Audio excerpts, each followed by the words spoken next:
قولوا لي واحد اللعيبه الله يحفظكم. دابا يلا غسل الموطور. شو دابا الشتا دارت لي هاد اللعيبات هادو، ما عرفتش كيبانو، راه يقدر يبانو هنايا بحال الغيز.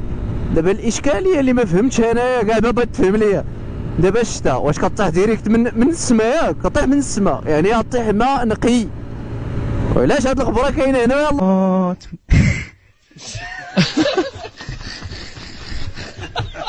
غسل الموطور. شي واحد يشرح لنا واش كاين واحد الاحتمال صراحه الله زعما يكون الغبره دابا طاحت الشتا فوق هنايا مزيان.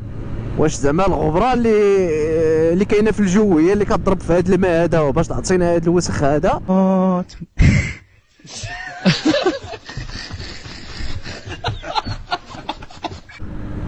ولا اصلا الماء كيهبط من السماء موسخ؟